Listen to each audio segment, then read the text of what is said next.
जोरदार तालियों से स्वागत किया जाए राजेंद्र गौतम जी। धन्यवाद कपिल जी। दुनिया को शांति और मानवता का संदेश देने वाले तथागत भगवान बुद्ध देश के तमाम दलितों, पिछड़ों, आदिवासी और महिलाओं की हजारों साल की गुलामी को तोड़ने वाले डॉक्टर बाबा साहेब अम्बेडकर जी, बहुजन समाज के सभी महापुरुषों के चरणों में कोटि कोटि नमन करते हुए आप समस्त साथियों को क्रांतिकारी जय भीम करता हूं। साथियों, मैं आप सबको इस कार्य के लिए बधाई देता हूं कि ये जो लोकतंत्र डॉक्टर बाबा साहेब अम्बेडकर भारत को देकर गए, वो लोकतंत्र जो मोदी जी के द्वारा खतरे में डाल दिया गया है, डॉक्टर एसएम, उस लोकतंत्र को बचाने की जिम्मेदारी आज आप सब लोग निभा रहे हैं। इसके लिए मैं आपको शुभकामनाएं देता हूं। मैं खुद अभी सीधा केरल से कोची एयरपोर्ट से दिल्ली उतरा और सीधा यहाँ आया हूं, और अभी यहां से सीधा जाऊंगा पूना, फिर से एयरपोर्ट वापस। इसलिए आया हूं कि ये जो आजादी की लड़ाई है, ये हमारे प्रजातंत्र को बचाने की लड़ाई है, ये देश के संविधान को बचाने की लड़ाई है। इस लड़ाई को अगर नहीं लड़ा गया तो डॉक्टर बाबा साहेब अम्बेडकर जी की कुर्बानी बेकार चली जाएगी। आपको सबको पता होगा, लगभग 2,500-3 हजार साल तक हमारे लोगों को पढ़ने लिखने पर धार्मिक बंदिश थी, व्यापार करने पर धार्मिक बंदिश थी, कोई मानव अधिकार नहीं था, संपत्ति रखने पर धार्मिक बंदिश थी।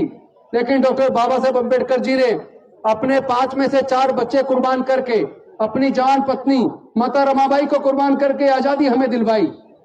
और मैं इसलिए आजादी इसको बोल रहा हूं क्योंकि जब ये आजादी का आंदोलन चल रहा था तो एक साथ दो तरह की आजादी का आंदोलन चला।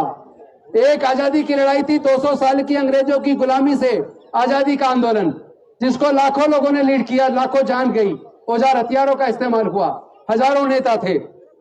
लेकिन उस आजादी की लड़ाई में कहीं भी आपको दलितों, पिछड़ों, आदिवासी और महिलाओं के हक अधिकार की चर्चा नहीं मिलेगी। लेकिन दूसरी आजादी की लड़ाई लगभग 3,000 साल की गुलामी से आजादी की लड़ाई थी, जिसको डॉक्टर बाबा साहेब अम्बेडकर जी ने अकेले लड़ा, बुद्धि और विवेक से लड़ा, कोई खून नहीं बहाया, कोई औजार हथियार नहीं उठाया, और उन्होंने इस लड़ाई में अपने 4 बच्चे और पत्नी को गवाकर हमारी हजारों साल की गुलामी को तोड़ा। आज वो जो आजादी डॉक्टर बाबा साहेब अम्बेडकर ने हमें दिलवाई है, वो खतरे में आ गई है। क्योंकि अगर वोटर को यह भरोसा ही नहीं है कि उसकी वोट उस व्यक्ति को जा रही है जिसको वो जिताना चाहता है, जिसको वो वोट देना चाहता है, अगर वोटर को अपनी वोट का भरोसा ही नहीं है, तो फिर ऐसे प्रजातंत्र का फायदा क्या? वास्तव में देखा जाए तो प्रजातंत्र बचा नहीं है। क्योंकि जो केंद्र में सरकार है, जो वायदे करके वो सत्ता में आई थी, उनमें से एक वायदा उन्होंने पूरा नहीं किया। उन्होंने काला धन वापस लाने की बात की थी, कोई धन काला धन वापस नहीं आया।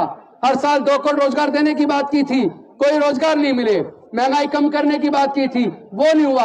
हर मोर्चे पे ये सरकार फेल हुई है। एक मोर्चा है जिसपे वो जीत रही है, तो वो या तो धर्म का इस्तेमाल करके या ईवीएम का इस्तेमाल करके। तो जब धर्म का इस्तेमाल करने से, ईवीएम का इस्तेमाल करने से वो फिर से सरकार बना जाते हैं, तो फिर वो कोई जो वायदे अपने करते हैं उसको पूरा नहीं करेंगे। क्योंकि जनता को उन्होंने पूरी तरह भ्रमित कर दिया है।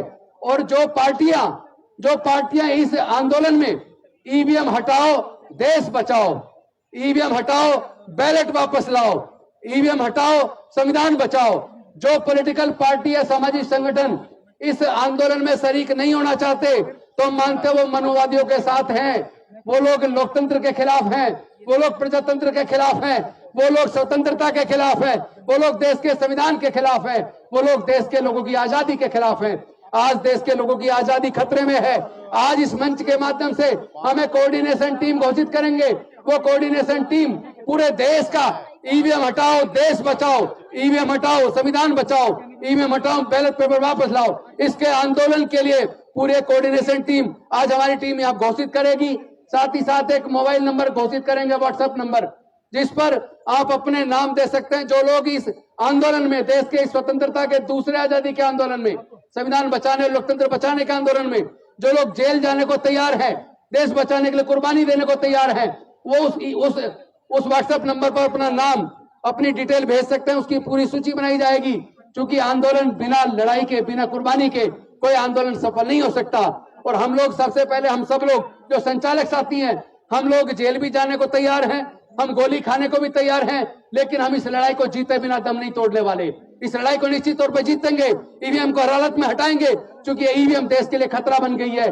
वो सरकार जो नफरत के आधार पर देश को बांट रही है, जाति के आधार पर देश को बांट रही है, पूरे देश के संविधान को खत्म कर रही है, उसी मनुस्मृति का शासन लाना चाहती है जिस मनुस्मृति के द्वारा हमारे लोगों के पढ़ने लिखने, व्यापार और संपत्ति के रास्ते बंद थे। लेकिन मुझे दुख इस बात का है, इन सरकारों ने शिक्षा को महंगा करके वो शिक्षा का अधिकार जो बड़ी कुर्बानी से बाबा साहब ने दिया था, वो शिक्षा का अधिकार लगभग हमसे छीन लिया है। और साथ ही साथ बड़े मुश्किल से नौकरियों में आकर हमारे लोग धीरे धीरे आगे बढ़े थे, लेकिन सरकारी नौकरियों को सबको प्राइवेटाइज करके, सारा बेचकर, ठेकेदारी प्रथा लाकर, सारे सरकारी संस्थान बेचकर इन्होंने नौकरियों के रास्ते भी बंद कर दिए। और जो बची कुची थोड़ी बहुत नौकरी निकलती है, उसमें भी अगर आप देखो जो वैकेंसी निकलती है, 75% वैकेंसी केवल स्वर्ण जाति के लोगों के लिए और 25% में SC ST OBC के लोग। आप कभी देखिए जितनी वैकेंसीज का डाटा निकल रहा है, उसके अंदर वैकेंसी का जो पूरा चार्ट देखिए तो पता लगेगा 75% वैकेंसी उनकी क्यों है, उसमें केवल 25% देश के 85% लोग क्यों हैं। और वैसे 85 भी गलत हो गया, अब तो 88 हो गया।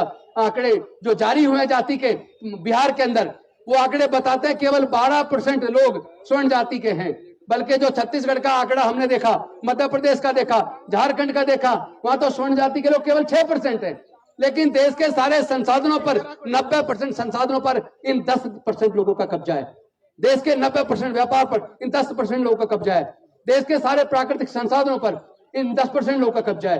तो इस लड़ाई को एक आजादी का आंदोलन के रूप में आप सबको लड़ना पड़ेगा और इसके लिए कुर्बानी देनी पड़ेगी। सबसे पहले इसके संचालक यानी कि भाई कपिल जी, भानु जी, एडवोकेट प्राचा जी और मैं, हम अपनी हर प्रकार की कुर्बानी देने के लिए तैयार हैं, जेल भी जाने के लिए तैयार हैं। ऐसे मरेंगे नहीं, हम लड़ेंगे, हम जीतेंगे। बस मैं एक नारा लगा के अपनी बात को खत्म करूंगा। हम गोली भी खाने को तैयार हैं, क्योंकि हम देखना चाहते हैं मोदी जी किस हद तक जा सकते हैं। अगर हमें वो जेल भेजना चाहते हैं तो जेल के लिए तैयार हैं, अगर शूट आउट करना चाहते हैं तो हम उसके लिए भी, मरने के लिए भी तैयार हैं। लेकिन याद रखना, गोली खाने के बाद भी तब तक दम नहीं तोड़ेंगे जब तक इस लड़ाई को जीत ना लें। इस लड़ाई को हम जीतेंगे कि हम लड़ेंगे, हम जीतेंगे।